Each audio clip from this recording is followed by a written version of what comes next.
Gente, na semana passada, no domingo passado, eu não estava aqui porque tirei um fim de semana para ir com a esposa, com um núcleo menor da família. A gente tirou um tempo para sair, para ir para uma cidade serrana, ficar um tempo. Já teve gente que falou assim: não vou nem telefonar para o pastor Fragari, que ele está de férias. De férias, gente, foi só um domingo que eu fui ali e já voltei. Não foi férias, foi só um tempo assim de uma higiene mental, né? Dar uma desestressada para voltar de novo para as coisas normais. E eu vinha pregando uma série cujo título é Jesus, socorro bem presente nas horas mais difíceis da vida. E eu vou dar continuidade, essa é a quarta mensagem dessa série. E eu queria então, antes de mais nada, que a gente orasse, porque a gente precisa se lembrar, tudo que a gente faz aqui, seja cantar, seja pregar, seja servir a ceia. Todo mundo recebeu os elementos da ceia? Você recebeu? Se você não recebeu, depois você pode solicitar, um dos nossos auxiliares vai levar para você. Esse cálicezinho aqui, ele é muito prático, porque ele já é uma coisa industrializada, então ele tem uma aba que você levanta de alumínio e tem já um pedacinho de matzá, que é aquele pão sem fermento, que é muito mais parecido até com um biscoito do que com um pão. Depois tem uma segunda aba que você encontra, no caso aqui, suco de uva, mas nós já passamos tanto álcool, que eu tenho certeza que já virou vinho. E seja lá o que for, a nossa missão número 1 é sairmos daqui com Jesus mais revelado ao nosso coração. Seja a música, seja a pregação, seja a ceia, o que nós precisamos é ter Jesus cada vez mais revelado ao nosso entendimento, ao nosso espírito, conhecê-lo mais e mais. É o que o apóstolo Paulo recomenda: conheçamos e prossigamos em conhecer quem é Jesus. Amém? Pior coisa que pode existir para um crente é não conhecer quem Jesus realmente é. Quem Deus realmente é. Qual a sua nova identidade em Cristo. Quem você e eu somos em Cristo. O que Ele fez por nós, removendo de nós a velha natureza, a natureza pecaminosa, e colocando em nós agora uma nova natureza que não é outra natureza, senão a própria natureza de Deus. Zoe, vida abundante. A Bíblia traduz essa palavra Zoe como vida abundante. Jesus disse lá em João 10:10, eu vim para que vocês tenham Zoe, eu vim para que vocês tenham vida, a vida do próprio Deus, e a tenham em abundância. A vida, a natureza do próprio Deus, e a tenham em abundância. Amém? Eu queria começar essa ministração de hoje lendo aqui uma passagem de Lucas, Lucas capítulo 8, dos versículos 22 a 25. É uma passagem bastante conhecida.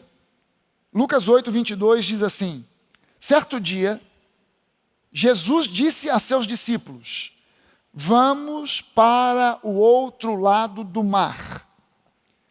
Se você já foi a Israel alguma vez, se não foi, ore para ir algum dia em uma das nossas idas a Israel, das nossas excursões a Israel, porque é um lugar muito interessante de se conhecer, muito interessante.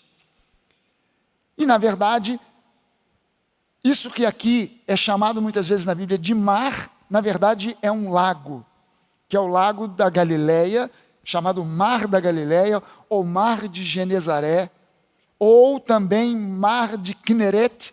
Tudo isso são os nomes, ou Lago de Quinerete, tudo isso são os nomes daquilo que muitas vezes a gente lê como Mar da Galileia, que é um lago que recebe a água do Rio Jordão, que depois o Rio Jordão continua e deságua no Mar Morto, que não deságua em lugar nenhum. O Mar Morto é também, hoje, um grande lago fechado de água salgada. Água, aliás, muito salgada, muito salgada.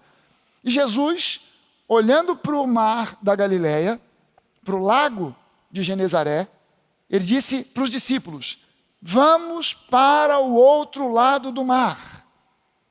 Jesus não colocou aqui isso como bem, quem sabe nós iremos, vamos tentar chegar do lado de lá. Jesus afirmou, vamos para o outro lado. Amém, gente? Assim, entraram num barco e partiram.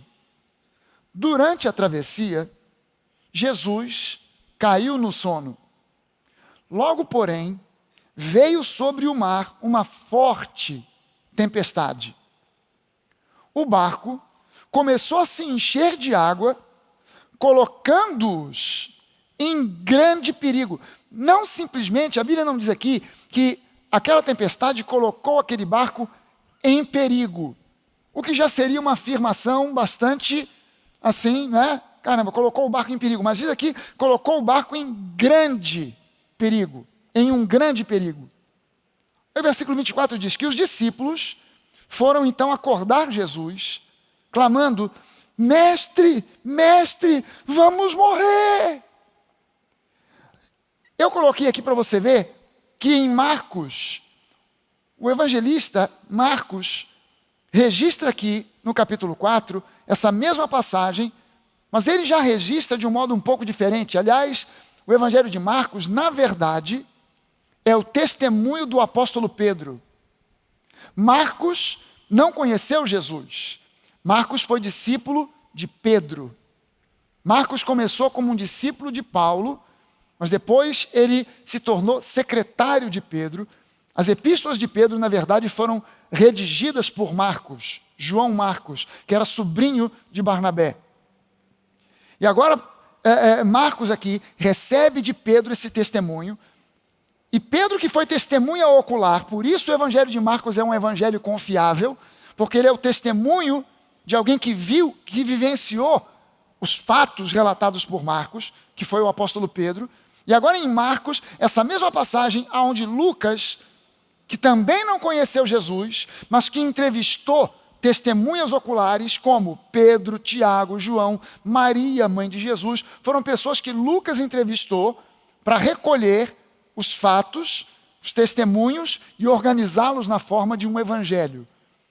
Lucas diz que os discípulos começaram a clamar dizendo, mestre, mestre, vamos morrer. Mas Marcos registra que os discípulos acordaram Jesus clamando, mestre, nós vamos morrer. O Senhor não se importa. Prestou atenção aqui, nesse adendo que Marcos coloca.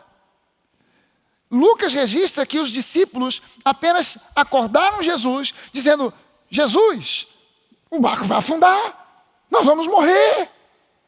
Marcos já registra, dizendo que além disso, eles acrescentaram uma outra afirmação, ou fizeram uma pergunta. Jesus, será que você não se importa? Você está dormindo aí, no meio dessa tempestade, todo mundo aqui apavorado, e você dormindo, pelo jeito, você não se importa. Será que você não se importa? E quando Jesus então despertou, repreendeu o vento e as ondas violentas, a tempestade parou e tudo se acalmou. Versículo 25, ele diz agora, então Jesus perguntou aos discípulos, onde está a sua fé? Onde está a sua fé? Essa pergunta de Jesus não é uma pergunta do tipo assim, será que vocês não têm fé? Não, Jesus não disse que os discípulos não tinham fé. A pergunta de Jesus foi, aonde está a sua fé? Para onde ela aponta? Qual é o foco da sua fé? Qual é o alvo da sua fé? E a pergunta permanece hoje. Aonde está a sua fé? No meio de uma crise mundial, de saúde, de economia, e obviamente que países mais pobres são mais afetados do que os países mais ricos na sua economia e também na sua saúde, porque país rico tem sistema de saúde mais avançado, países mais pobres têm sistemas de saúde mais precários. No meio de uma crise, seja ela a crise mundial provocada pelo coronavírus, seja uma crise pessoal que você está vivendo dentro das quatro paredes da sua casa, a pergunta é: você é um cristão? Nascido de novo? Você crê na palavra? Você crê que Jesus é o Senhor e o Salvador? Então a minha pergunta agora é: aonde está a sua fé? Há pessoas que têm fé na sua fé. Não, eu tenho fé na fé. Não, eu tenho fé na minha igreja. Eu tenho fé no meu pastor. Eu tenho fé na denominação que eu sirvo. Mas a minha pergunta é: aonde está focada e localizada a sua fé? Essa pergunta é importante de responder, porque se a nossa fé estiver apontada para o lado errado, nós temos que realinhar para apontar para o lado certo. Porque o alvo da nossa fé não é a nossa denominação, não é o nosso pastor, não é o nosso vizinho, não é uma pessoa ungida que é um profeta. O alvo da nossa fé é Jesus. O alvo da nossa fé é Jesus.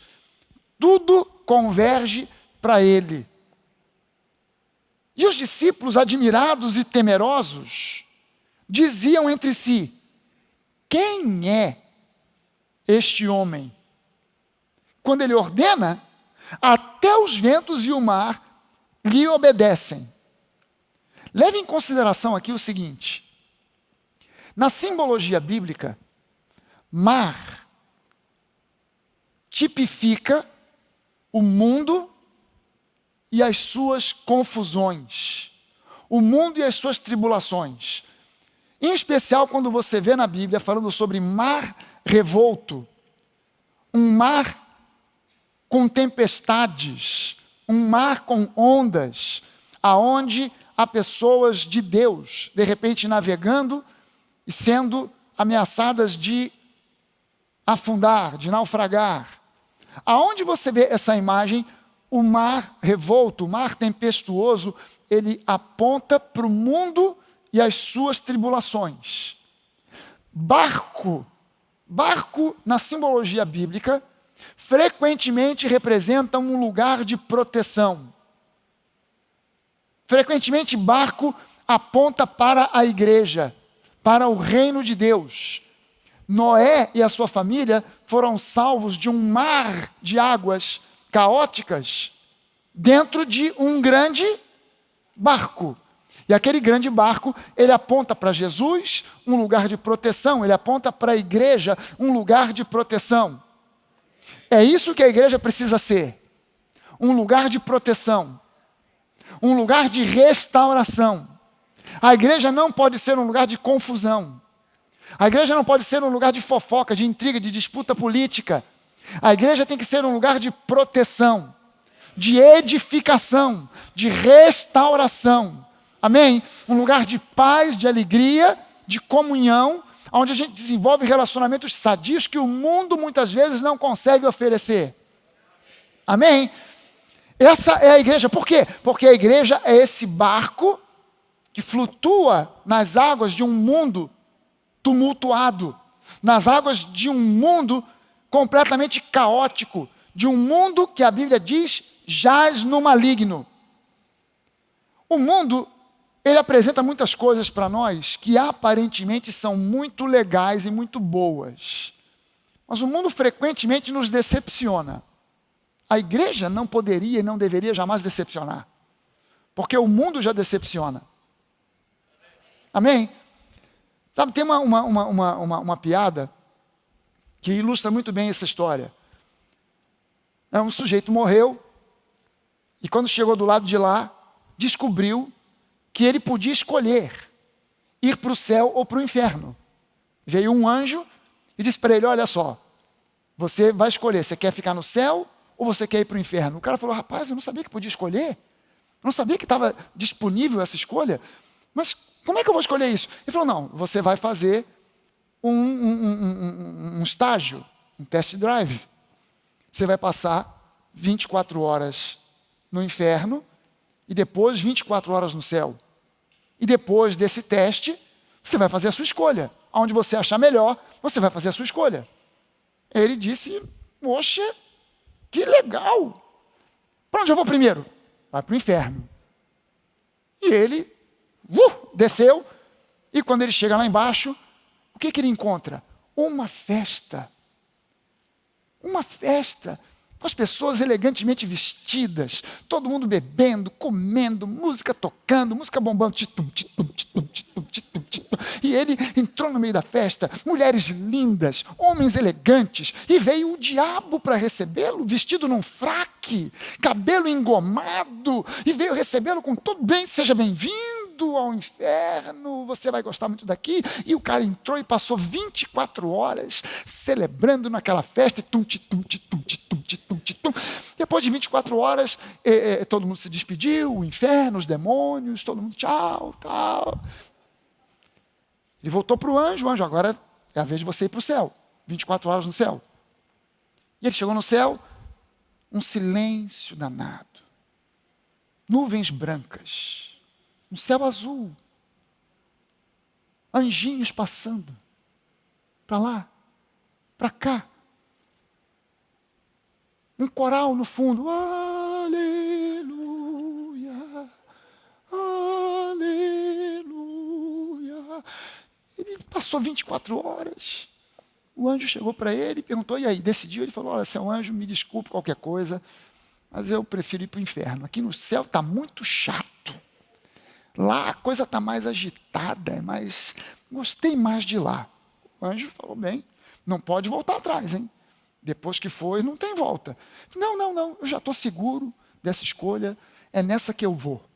Ele, pum, desceu. Quando ele chegou lá embaixo, que abriram as portas do elevador, que ele desceu, estava um calor medonho, fogo para todo lado, gente gemendo, gritando e chorando, uma porção de demônio, tudo com tridente na mão, espetando todo mundo. E vem o diabo agora, não de fraque, não de cabelo engomado, mas com chifre, com tridente na mão, e com uma voz diferente, agora bem-vindo ao inferno. O diabo deve ter uma risada dessa, né? De filme de terror. Ele olhou e falou assim, não, mas peraí, não é possível. Ontem aqui estava uma festa, todo mundo elegante, todo mundo bonito, como é que eu chego agora aqui e está essa coisa infernal, fogo, sofrimento e gemidos e tal. Aí o diabo falou, não, mas é porque ontem nós estávamos em campanha para receber gente nova. Agora é o real. Você entende que no mundo, às vezes, você olha e pensa que o que você vê é ouro. Mas quando você vai ver, na verdade, diz o ditado do mundo, não é nem tudo que reluz é ouro. E muitas vezes a gente pensa que está embarcando numa boa, mas quando vai ver, há uma decepção gigantesca. A igreja não pode ser isso. Por quê? Porque o termo igreja, a palavra igreja, eclésia, significa os chamados para fora. Fora do quê? Desse sistema enganoso que é o mundo. Amém? Esse sistema enganoso que é o mundo. Jesus estava no barco. O barco aponta para um lugar de segurança. Mas que mesmo tendo Jesus embarcado dentro daquele barco, aquele barco não ficou livre de ser alcançado por uma tempestade. Nós não somos do mundo, mas nós estamos no mundo, e o mundo passa por uma tempestade, e nós estamos aí no meio dessa tempestade. Amém? Mas Jesus está no nosso barco. Aleluia! Jesus está no nosso barco. E Jesus havia dado uma palavra para os discípulos, dizendo, vamos para o outro lado. Para o outro lado da onde? Do mar, do caos, da crise. Vamos para o outro lado. Era aonde eles tinham que chegar. Do outro lado do mar. Do outro lado da crise. Do outro lado da tempestade. Do outro lado dos dias de sofrimento e de dor. Porque do outro lado da crise, do outro lado do sofrimento, do outro lado desse mar de tempestades, sempre há ministério, sempre há milagres por acontecer. A Bíblia fala aqui, na sequência desse capítulo, a Bíblia diz que Jesus atravessou esse mar 2 vezes. Ele foi e ele voltou. Quando ele foi, ele encontrou o endemoniado de Gadara, que a Bíblia diz que era um homem que era visto por todos ou como um louco ou como um endemoniado, mas que todo mundo o prendia com correntes, ele arrebentava as correntes, rasgava as roupas, andava nu pelos cemitérios. Todo mundo tinha medo. E Jesus atravessou aquele mar para encontrar aquele homem e o libertou. Porque do outro lado do mar, do outro lado da crise, do outro lado da tempestade, há milagres esperando por nós. Jesus voltou, atravessou o mar novamente, e do lado de cá, Jesus vai até a casa de Jairo, onde a filha dele estava terrivelmente doente e chegou a morrer, e Jesus ressuscitou aquela jovem.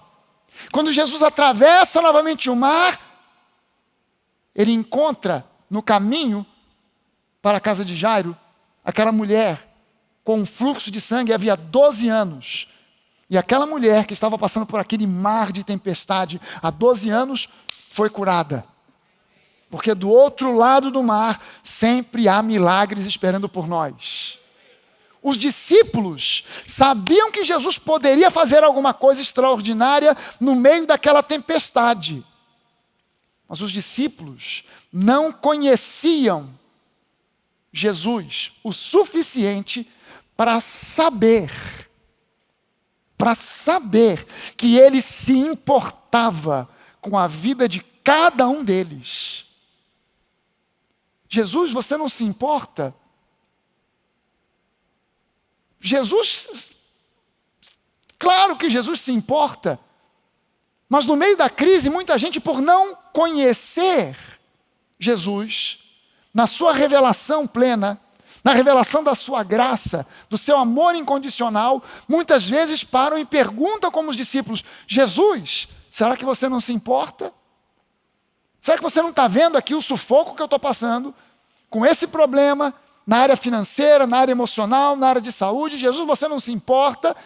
E Jesus se colocou de pé nesse barco para repreender a tempestade. Hoje Jesus não está presente em carne e osso para repreender tempestade alguma, mas você é embaixador de Cristo, você é cheio do Espírito Santo, e você, assim como os discípulos, estavam imbuídos de uma autoridade que eles não conheciam, porque Jesus perguntou para eles: mas onde é que está a fé de vocês? Se vocês colocarem e apontarem a sua fé para mim, vocês também vão repreender o mar, e o mar vai parar a sua tempestade. Não é fé na fé. Não é fé numa força invisível, é fé em Jesus. Jesus estava dormindo por quê? Porque ele sabia que se os discípulos, como representante deles, como discípulos, e o discípulo é uma cópia do seu mestre, se eles repreendessem a tempestade ia parar. Mas os discípulos não conheciam a Jesus o suficiente para saber o seguinte: não, Jesus se importa, ele deu a nós autoridade, então que essa tempestade pare agora em nome de Jesus. Então Jesus teve que perguntar: peraí, onde é que está a fé de vocês? Para que lado ela está apontando? No que vocês estão crendo? E a pergunta permanece hoje: para onde está apontada a sua fé? Você que está escutando a gente aí da internet na sua casa, para onde é que a sua fé está apontada? Sabe que muita gente se decepciona muitas vezes com uma igreja local, com uma denominação. Por quê? Porque a sua fé está apontada para a denominação, para homens. Mas se a sua fé estiver apontada para Jesus, você nunca se decepcionará, porque ele não decepciona ninguém jamais. Amém? Eu fazia uma brincadeira, quando eu era ainda muito novo na fé, recém-convertido, comecei a frequentar uma igreja que estava começando, o pastor era um cara muito jovem, e eu comecei a ouvir falar sobre a segunda vinda de Jesus, juízo eterno. E eu sabia que um dia vai haver um juízo. E aí um dia eu brincando, falei de brincadeira, mas no fundo era sério. Eu disse: olha, no dia do juízo, se tiver uma fila diante do trono de Jesus, e a Bíblia diz que Jesus naquele dia vai dizer para alguns, pode sair para lá, porque nunca vos conheci. Mas no teu nome nós fizemos e acontecemos, nunca te conheci. Obviamente, eu dizia para ele: você como pastor vai estar na frente, eu vou estar lá atrás. Se por um acaso Jesus olhar para você e disser: nunca vos conheci, lá de trás eu já grito: nem eu.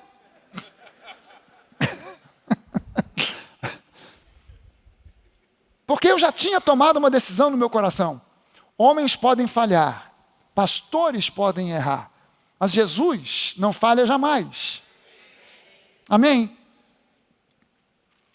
A presença de Jesus no barco não evitou a tempestade, mas diante da reação dos discípulos, Jesus deixou uma espécie de dica. Quando ele pergunta, onde está a fé de vocês? É como se ele estivesse dizendo, vocês, com o uso da fé, poderiam ter dominado essa tempestade do mesmo modo que eu fiz. Essa autoridade foi concedida a mim e a você. Eu não posso evitar o coronavírus de estar nesse mundo, mas eu posso orar pela minha família e dizer, eu repreendo esse vírus na minha casa, na minha família, aqui não, Satanás. Hã? Amém? Pastor, mas o senhor não está espirrando, tendo tosse e febre? Pode até ser, mas não é corona. E se for, vai ter que sair. Aqui, não. Esse 1,80 m aqui é de Jesus. É casa dele. É a habitação do Espírito Santo. Então aqui, não, Satanás. Será que você pode dizer isso? Bater no seu peito e dizer, olha, aqui não. Diga, eu sou de Deus. A minha fé está em Cristo. Aleluia. Gente, do outro lado do mar havia um homem atormentado, esperando por libertação. Do outro lado do mar havia uma família aflita e uma menina morrendo, aguardando por ressurreição. Do outro lado do mar havia uma mulher destruída por um fluxo de sangue havia 12 anos, aguardando por cura e por restauração. Jesus te trouxe aqui nesse dia. Jesus colocou você em contato com esse culto nesse dia de hoje para fortalecer a sua fé, para que você saiba que Ele tem um plano para a sua vida e que apesar da tempestade, você vai chegar na outra margem. Você vai chegar do outro lado. E do lado de lá dessa tempestade, há milagres de libertação, de restauração, de cura te aguardando. Aleluia! Você pode levantar as suas mãos e dizer isso, tem milagres esperando por mim do outro lado dessa tempestade. Eu vou chegar lá. Por que nós vamos chegar lá? Porque Jesus disse, vamos para outra margem. Eu sei que você está um pouco distante da pessoa que está perto de você, mas olha para ele e diz assim, vamos chegar do outro lado. Não desista. Não desista, nós vamos chegar do lado de lá. Por quê? Porque nós somos fortes, poderosos, bonitos? Não, porque Jesus disse, vamos para outra margem. Vamos para o lado de lá do mar, vamos para o outro lado da crise, porque do lado de lá tem milagres aguardando por nós. Aleluia! Aleluia! O que você precisa cultivar para atravessar e vencer nas tempestades da vida? Eu levantei aqui 5 pontos. A gente vai passar rápido aqui. Número 1. Não perca o foco em Jesus, em função de notícias negativas e comentários críticos. Lembre-se, Jesus é maior do que qualquer tempestade. Não perca o foco em Jesus. Apesar da crise, apesar de comentários negativos a seu respeito, não perca o foco em Jesus. 1 Samuel, no capítulo 17, os versículos 26 a 28, é a história de Davi, é a batalha de Davi contra Golias. Diz aqui no versículo 26, então Davi perguntou aos soldados que estavam por perto, o que receberá o homem que matar esse filisteu e acabar com as suas provocações contra Israel? Afinal de contas, quem é esse filisteu incircunciso para desafiar os exércitos do Deus vivo? Quem é esse tal de Satanás para desafiar a igreja do Senhor Jesus? Que é constituída por aqueles que são mais que vencedores. Os soldados repetiram, então, o que tinham dito e confirmaram. Sim, essa será a recompensa para quem o matar. E eles tinham dito antes, para Davi, que a recompensa seria quem matar esse gigante, quem encarar esse Golias, vai se casar com uma das filhas do rei Saul e a sua família vai ficar isenta de impostos para sempre. Você se lembra que lá na frente, nos evangelhos, cobraram de Jesus imposto? E Jesus mandou Pedro ir pescar e encontrou na boca do peixe uma moeda que pagou o imposto por Pedro e por Jesus. Na verdade, aquela cobrança era ilegal, porque Jesus era descendente de Davi. E segundo aquilo que aconteceu lá atrás, ele e a sua família, por causa de Davi ter matado Golias, eram isentos por todas as gerações de pagar impostos em Israel. Era uma das recompensas. Versículo 28 diz assim: quando Eliabe, o irmão mais velho de Davi, o ouviu falando com os soldados, ficou furioso e perguntou: o que você está fazendo aqui? Gente, se você lê os capítulos anteriores, Davi não estava em casa sem ter o que fazer, e o pai então disse: Davi, vai levar esses queijos aqui para os teus irmãos, e também para o capitão, comandante da tropa. Se você ler os capítulos anteriores, a Bíblia diz que Saul, a essa altura do campeonato, estava sendo atormentado por um espírito demoníaco e que andava procurando alguém que pudesse trazer sobre ele libertação. E alguém sugeriu: olha, eu conheço um rapaz que ele é valente, é um guerreiro valoroso e toca muito bem a harpa. Quem é esse cara? É Davi. Manda chamar. E a Bíblia diz que Davi, a partir de então, se tornou o escudeiro de Saul. Davi não saiu de casa, como a gente às vezes imagina. Ele estava lá tomando conta das ovelhas, sem ter o que fazer, e foi até lá e coincidentemente chegou no dia que Golias estava lá desafiando o povo de Deus. Não, ele era o escudeiro de Saul. E a Bíblia diz que cada vez que ele entrava na tenda de Saul, que estava possesso por um espírito maligno, quando ele começava a cantar louvores e adoração a Deus, Saul ficava liberto da opressão demoníaca. E nesse dia, por um acaso, vinha ele de casa, com ordem do seu pai, para levar umas comidas lá. A Bíblia diz que eram uns queijos que ele estava levando para os seus irmãos. E quando ele chegou, viu aquela confusão, perguntou: o que está acontecendo? Contaram para ele: não, é esse gigante Golias que está vindo aqui todo dia desafiar. E alguém já fez alguma coisa? Não, ninguém tem coragem de ir lá enfrentar o camarada. O camarada tem quase 3 metros de altura e é armado até os dentes. A gente aqui nem arma tem. A única pessoa que tinha arma em Israel, armas de ferro, era o rei, que tinha uma armadura e uma espada. Mas Israel ainda não tinha entrado na idade do ferro. Israel tinha apenas arados. Israel tinha apenas pedaços de pau. Por isso é que quando Davi foi contra Golias, Golias disse: quem você pensa que eu sou? Por um acaso eu sou um cão para você vir contra mim com paus e pedras? Porque o exército mesmo não tinha o mesmo armamento que os filisteus tinham. Os filisteus já estavam na idade do ferro. Israel ainda estava na idade da pedra ou qualquer coisa que o valha. E aí Davi soube daquilo e perguntou: mas espera aí, o rei prometeu alguma recompensa para quem enfrentar esse gigante?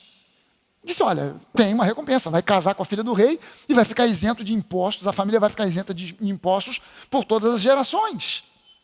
E aí quando o irmão mais velho de Davi ouviu essa história, diz lá, ficou furioso e perguntou: o que você está fazendo aqui? Você não devia estar tomando conta daquelas poucas ovelhas? Eu conheço a sua arrogância, as suas más intenções. Você quer apenas ver a batalha. Você, Davi, só está querendo ver o circo pegar fogo. Alguma vez na vida, você já teve uma boa intenção que foi confundida com apenas vontade de aparecer? Alguma vez? Pelo menos nós dois, aleluia. Peraí, deixa eu ver, já aconteceu com mais alguém? Já, né? Você foi com uma boa intenção e alguém já olhou assim: ah, mas só podia ser esse crente, metida espiritual. Lá vem ela, vai querer o quê? Orar, já estou sabendo. Vai trazer uma cesta básica, já sei disso. Já viu esse tipo de comentário? Você está fazendo uma coisa para beneficiar e alguém vem e faz uma crítica, não deixe que as notícias ruins ou as críticas a você te distraiam ou te abatam. Desvie-se das más notícias e das críticas que são feitas a você. Amém? Gente, todo mundo aqui sabe quantos brasileiros já morreram por causa do Covid. Todo mundo sabe quem tem sido acusado de ser o principal responsável porque não tomou as providências e tal. Mas aqui ninguém sabe o número de brasileiros que contraíram o Covid, foram internados, foram curados e voltaram para a vida normal. Por quê? Porque só se divulga a desgraça, não se divulga o lado bom da história. Se divulga que fulano de tal, nessa posição de autoridade, não tomou providências. Mas ninguém divulga que existe um número imenso de médicos aprendendo todo dia um pouco mais, salvando milhares e milhares e milhares e milhões de vidas. Então você conhece as más notícias e não sabe das boas. E a gente fica impressionado. Eu acho que eu sou a bola da vez. Cara, você só deu um espirro. Isso é normal. Você tomou o famoso ar encanado nas costas. Já ouviu falar desse negócio? Ar encanado. Minha avó dizia isso. Cuidado que você está de frente para a porta. Vai passar um ar encanado. E se pegar nas costas, já era. E você tinha que tomar cuidado com esse vento, esse ar que vinha gelado do Polo Norte. Para trazer, como é que é? Sereno. Né? Saia e bota uma touca, meu filho. Por quê? Por causa do sereno. Pleno verão de janeiro. Você de touca no meio da rua. Por quê? Porque já era mais de 10 horas da noite, o sereno. E a gente ouve falar das más notícias. A gente recebe críticas. Focar nas notícias e críticas negativas, muitas vezes, é a causa de alguém perder a batalha e deixar de receber grandes bênçãos. Eu fico focando na crítica, mas falaram isso de mim, falaram aquilo, e as notícias, está tudo ruim, não vai dar, e etc e tal. Meu irmão, foque em Jesus. Foque em Jesus. Em segundo lugar, mesmo diante dos comentários desanimadores, mantenha a confiança e a fé. Mesmo diante dos comentários, por mais desanimadores que eles sejam, não vai dar, está tudo indo para o buraco. O mundo, quando sair dessa crise, vai ver o que é bom para tosse, porque vai ser muito pior do que todo mundo está imaginando. Mesmo diante dos comentários desanimadores, você não vai conseguir. Fulano já fechou as portas, o outro já faliu, você é a bola da vez. Mesmo diante dos comentários desanimadores, mantenha a confiança, mantenha a fé. Nesse mesmo texto de 1 Samuel, no capítulo 17, os versículos 31 a 33, olha só, alguém contou ao rei Saul o que Davi tinha dito, e o rei então mandou chamá-lo. E Davi disse a Saul: ninguém se preocupe por causa desse filisteu. O seu servo aqui vai lutar contra ele. Agora, olha o comentário de Saul. Saul respondeu: você não conseguirá. Você não conseguirá lutar contra esse filisteu e vencer. Você não conseguirá começar um negócio novo, empreender em algo novo e prosperar. Você não conseguirá vencer essa dificuldade. Você não conseguirá chegar lá. Você não conseguirá prosperar. Você não conseguirá ter uma família abençoada. Esses comentários você ouve e a pessoa ainda mostra o porquê ela acha que você não conseguirá. É porque você é apenas um rapaz. Você não tem experiência. Você não tem isso. Você não tem aquilo. E ele, o problema, a adversidade, o gigante, é guerreiro desde a sua juventude. Você não vai conseguir. Você é uma formiguinha no meio desse mundaréu aí. E não vai dar para você. Você vai ser engolido pelo problema. Meu irmão, mantenha uma confiança inabalável em Jesus. Mantenha uma confiança inabalável em Jesus. Quando você demonstra uma confiança inabalável em Jesus, pessoas à sua volta vão chamar você de maluco, vão dizer que você está se iludindo, vão dizer que você sofreu lavagem cerebral, que você é na sua igreja, e isso e aquilo, mas você precisa manter uma confiança inabalável em Jesus. Não vacile, não duvide.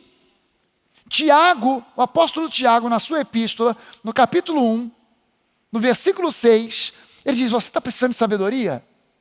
E aí eu digo para você, a afirmação de Tiago serve para qualquer coisa. Para sabedoria, prosperidade, família abençoada, saúde. Você está precisando? Peça com fé, em nada duvidando, porque o que duvida é como a onda na beira do mar. Uma hora crê, outra hora não crê. Uma hora sabe, outra hora não sabe. Uma hora duvida, outra hora... Não, meu irmão, lembre-se de uma coisa, a sua fé não pode estar estabelecida aqui, a sua fé tem que estar estabelecida aqui. Aqui pode haver dúvida, mas aqui existe uma certeza. Então aqui, a dúvida que há aqui, no miolo mole, essa dúvida que há aqui pode surgir, mas a certeza que há aqui faz com que da minha boca saia uma confissão de fé. O meu Deus, segundo a sua riqueza em glória, há de suprir cada uma das minhas necessidades. Aleluia! Aleluia! Em terceiro lugar, não abra mão de ser uma pessoa fiel em todo o tempo.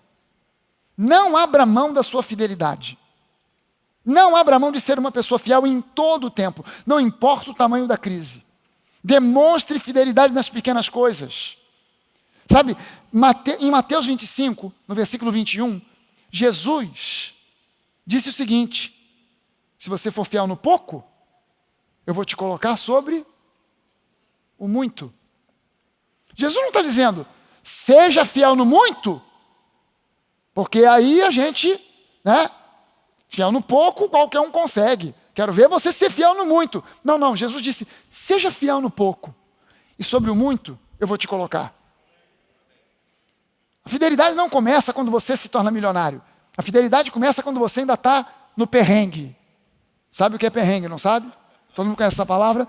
Tem um casal aqui, que inclusive está hoje aqui, que eles são americanos, e na semana que eles vieram, umas 2 semanas atrás, eu estava explicando para ele, vocês têm que aprender algumas palavras em português para entender o culto. Uma delas é perrengue. Perrengue, traduzido assim para você ter um primeiro entendimento, é um problema. Mas perrengue não é um problema qualquer. Um perrengue é um perrengue. É um problema elevado ao quadrado. Quando você tem um problema, você diz, eu estou passando um problema. Mas quando você tem um perrengue, você diz, eu estou passando por um perrengue. É nesse momento que a gente tem que entender que no momento em que você está passando por um perrengue, é o momento mais propício para o diabo dizer para você, pare de ser dizimista, esqueça esse negócio de oferta, para de ir à igreja, porque nem dinheiro para passagem você pode gastar. Nem dinheiro da gasolina você pode gastar. Então se segura e você começa a pensar. Mas não limite fidelidade a dízimos e ofertas. Pratique lealdade. Pratique fidelidade em tudo o que você fizer. Seja fiel à sua família. Seja fiel no seu trabalho. Seja fiel à sua igreja. Provérbios 28, 20.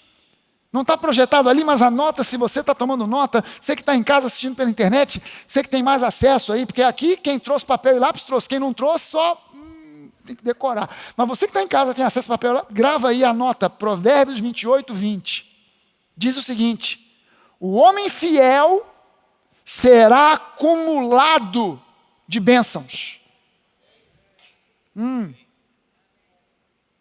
Há um preço para ser pago em se manter fiel.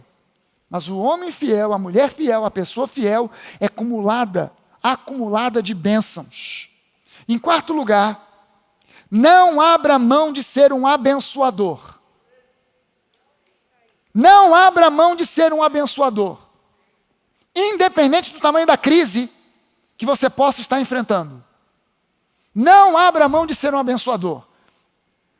Há uma ordem que Deus deu para o nosso antepassado, Abraão, que não foi, na verdade, uma ordem. A gente lê como se fosse uma ordem, mas não foi uma ordem, foi uma declaração. Abraão, sê tu uma bênção. Isso foi uma palavra de criação de Deus. Você entende isso? Foi uma palavra de criação. Assim como ele disse, haja luz e houve luz. Haja terra e houve terra. Haja luminares, estrelas, lua, céu, lua, sol. Ele disse para Abraão, seja você uma bênção.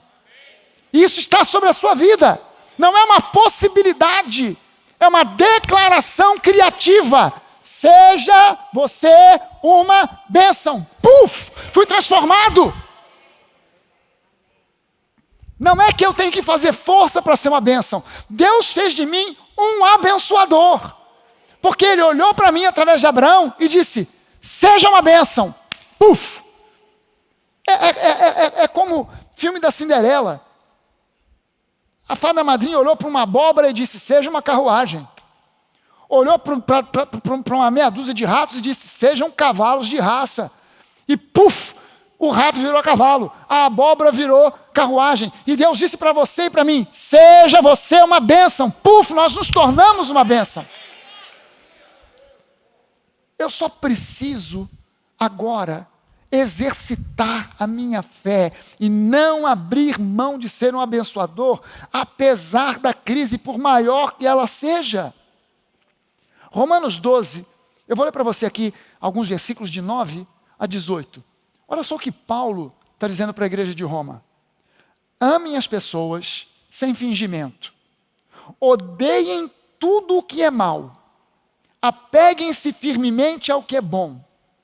Amem-se com amor fraternal e tenham prazer em honrar uns aos outros.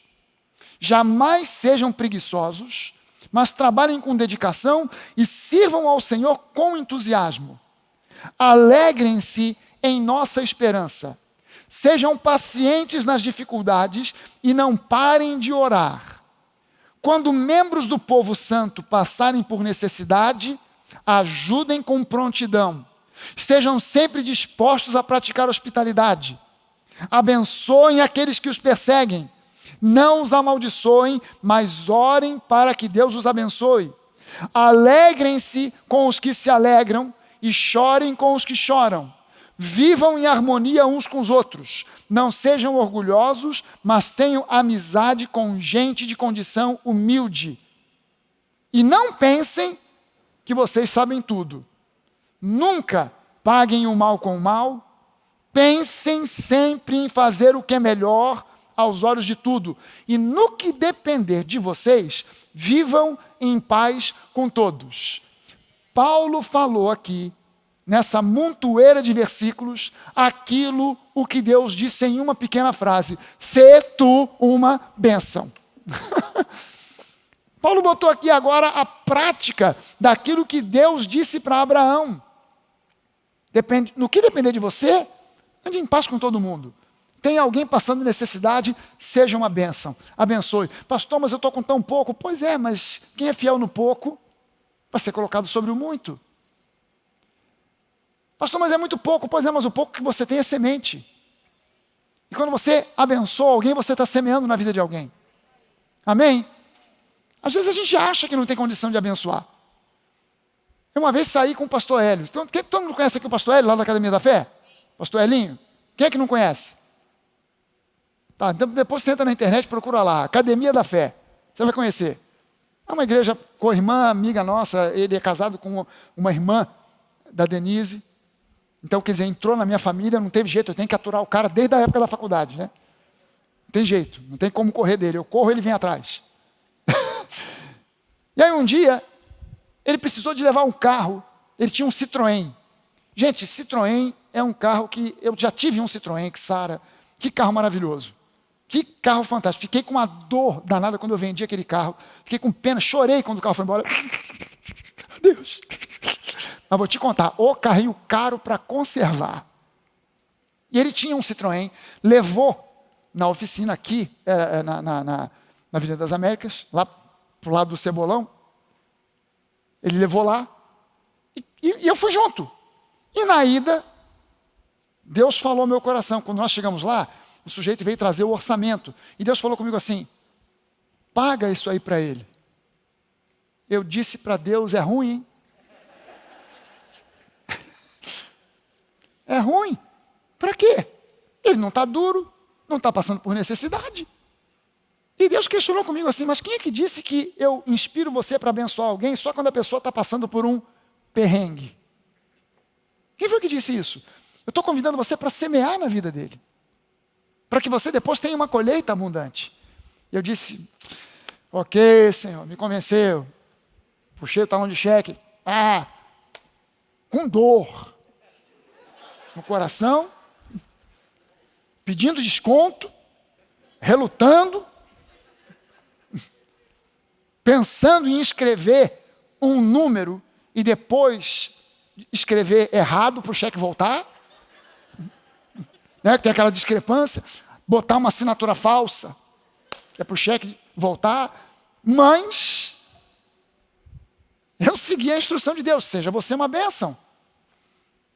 E eu posso dizer para você uma coisa: eu nunca me arrependi de ser uma bênção para alguém. Nunca.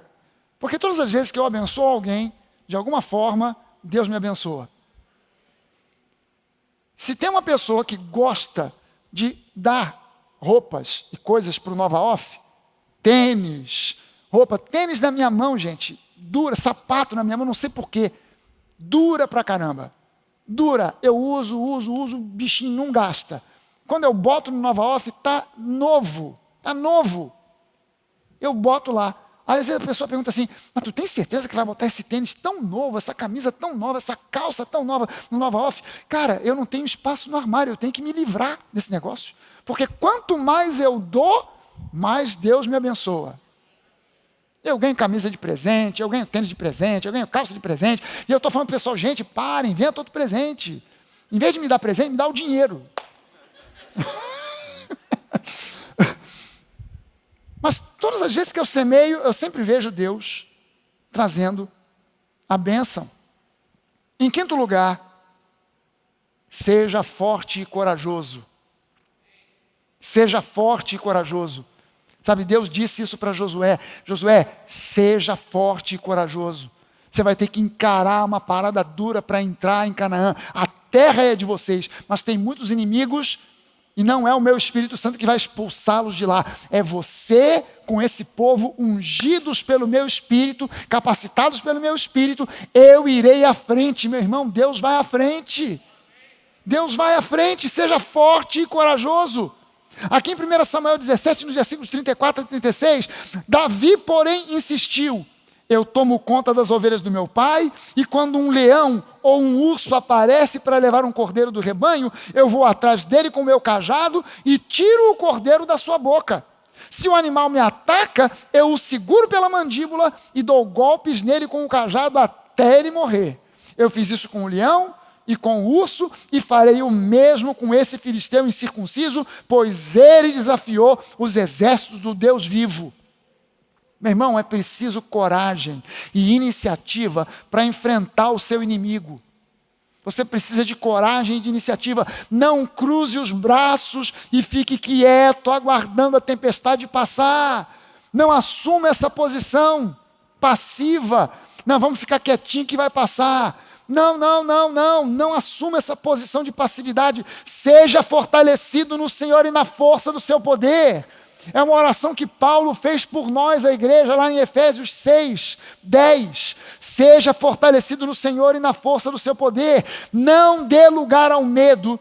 Não dê lugar aos sentimentos negativos. Deus é um Deus forte e Ele está do seu lado na hora da tempestade. Aleluia! Naum. Quem é esse, pastor? Está na Bíblia, gente. É um dos profetas menores. Naum, capítulo 1, versículo 7. Na Nova Almeida atualizada, diz assim: o Senhor é bom e fortaleza no dia da angústia, e Ele conhece os que nele se refugiam. Na linguagem de hoje diz assim: o Senhor Deus é bom. Em tempos difíceis, Ele salva o seu povo e cuida dos que procuram a sua proteção. Você pode levantar uma das suas mãos e dizer: está falando comigo. Aleluia. Você pode levantar uma das suas mãos e dizer: está falando a meu respeito. Aleluia.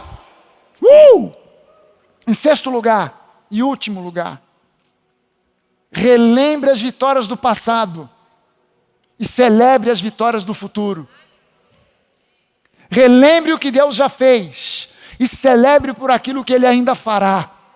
Porque o Deus que fez não se aposentou, não se esqueceu, não enfraqueceu, não envelheceu, não perdeu as forças, não diminuiu em poder. O mesmo Deus que fez, continua fazendo e fará ainda muito. E muito mais, muito além do que você possa pedir, pensar ou imaginar. Aleluia! Lembre-se que Deus te ajudou em outros momentos difíceis, momentos de desânimo, nas tempestades, nas tribulações. Proteja o seu coração das mentiras do diabo, que vem para te desencorajar, para te enfraquecer. E lembre-se de quem você é filho. Lembre-se de quem você é filho. Lembre-se de quem você é filho. Na hora do ataque do inferno, lembre-se de quem você é filho. Na hora em que o diabo vem com o fogo do inferno para tentar desencorajar, para tentar te desanimar, lembre-se de quem você é filho. Quando as tribulações apertam o cerco, quando parece que nada vai dar certo, lembre-se de quem você é filho.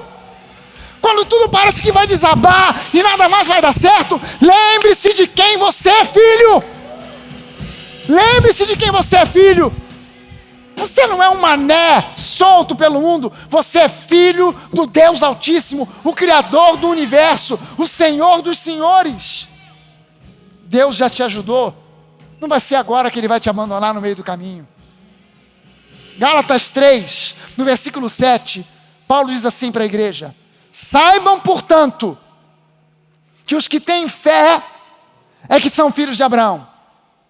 Essa frase de Paulo tem a ver com as promessas feitas a Abraão, das quais você é herdeiro. Mais adiante, no versículo 26, no mesmo capítulo 3, Paulo agora diz para a igreja: pois todos vocês são filhos de Deus mediante a fé em Cristo Jesus. E isso agora tem a ver com a sua identificação com Cristo. 1 João 4,17 diz que segundo Ele é, nós somos neste mundo. Segundo Ele é, nós somos nesse mundo. Se você quiser que o inimigo fuja e te deixe em paz, lembre a Ele de quem você é filho. Se o diabo ficar trazendo acusação e condenação, lembrando a você do seu passado, lembre a ele do futuro dele. Reivindique a sua herança. No Antigo Testamento, Deus se apresenta com alguns nomes. Aquele tetragrama, aquelas 4 letras, Yud, He, Vav, He, que ninguém sabe exatamente como se pronuncia esse nome, mas que de alguma forma para o português, no hebraico o pessoal fala Yahvé, e que no português se traduziu muito mal, mas enfim, é o melhor que se pôde fazer, como Jeová. Quando Deus se apresenta com esse nome, Jeová, Yahvé, Yahvé, Yud, He, Vav, He, é o nome do Deus da aliança. Quando Deus se apresenta como Elohim, Elohim é o Deus criador, é a natureza criadora de Deus. No princípio criou Deus, Bereshit bara Elohim. Não, o primeiro versículo da Bíblia não é Bereshit bara, no princípio criou Yahvé. Não. No princípio, Bereshit bara Elohim, o Deus criador, a face criadora de Deus. Quando Deus se apresenta como Criador, Ele se apresenta como Elohim. Mas quando Deus se apresenta a Abraão como um Deus de promessas, como um Deus de aliança, Ele se apresenta como Yahvé. Yod He Vav He. O Deus que é graça. O Deus que é graça. Yud He Vav He. O Deus que é Yud, uma mão de poder. He, a mão de poder que ministra a graça. He, a letra que aponta para a graça. Vav, que governa através da cruz, o prego. Vav é um prego, o prego da cruz, que liberou sobre nós, He, a graça abundante. Ele se apresenta a nós, agora como Yahvé, Yahweh, Jeová. E ele se apresenta como Jeová Shalom, o Deus que é a nossa paz. Esse é o teu Pai. Ele se apresenta como Jeová Jireh, o Deus que é provedor, que é provisão. Esse é o seu Pai. Ele se apresenta como Jeová Rafá, o Deus que é o médico dos médicos, o Deus que é cura. Esse é o seu Pai. Ele se apresenta como Jeová Chamá, o Deus que está presente. Ele é o seu Pai. Ele se apresenta como Jeová Ra, o Deus que é o nosso pastor e nada nos faltará. Esse é o teu Pai. Ele se apresenta como Jeová Sidkenu, o Deus que é a nossa justiça, a nossa justificação. Ele te justificou em Cristo. Esse é o teu Pai. Ele se apresenta como Jeová Nissi, o Deus que é a nossa bandeira, que é a imagem do general montado no seu cavalo à frente do seu exército vitorioso, celebrando, mostrando a bandeira desfraldada do exército que venceu as forças das trevas. Esse é o teu Pai. Ele é o teu Pai. Ele é o teu Pai. Aleluia. Amém. Vamos todos ficar de pé.